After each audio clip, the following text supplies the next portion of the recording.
Hi everyone, welcome to our new video. ഇന്ന് വീഡിയോയിൽ somehow സെൻറ്റൻസിൽ എങ്ങനെ ഉപയോഗിക്കാം, അതിൻ്റെ അർത്ഥം എന്താണ് എന്ന് പഠിക്കാം. സംഹൗ എന്നതിൻ്റെ മീനിങ് എങ്ങനെയൊക്കെയോ, ഒരു വിധത്തിൽ അല്ലെങ്കിൽ എങ്ങനെയെങ്കിലും, ഇങ്ങനെയൊക്കെ പറയുന്ന സിറ്റുവേഷനിൽ സംഹൗ ഉപയോഗിക്കാം. സെൻറ്റൻസിൽ ഇതെങ്ങനെ ഉപയോഗിക്കേണ്ടത് എന്ന് നോക്കാം.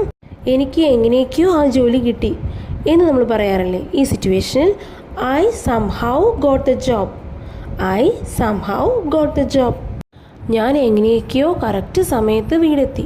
എങ്ങനെ പറയാം? I somehow reached home on time. എങ്ങനെയെങ്കിലും വരാൻ ശ്രമിക്കൂ. Try to come somehow. Try to come somehow. പ്രശ്നം എങ്ങനെയോ പരിഹരിച്ചു. എങ്ങനെ പറയാം? The problem was somehow solved. The problem was somehow solved. എങ്ങനെയോ അവന് ടിക്കറ്റ് കിട്ടി. ഇതെങ്ങനെ ഇംഗ്ലീഷിൽ പറയാന്നുള്ളത് താഴെ കമൻറ്റ് ചെയ്യുക. അപ്പോൾ വീഡിയോ ഇഷ്ടമായെങ്കിൽ പ്ലീസ് സബ്സ്ക്രൈബ്. Thank you.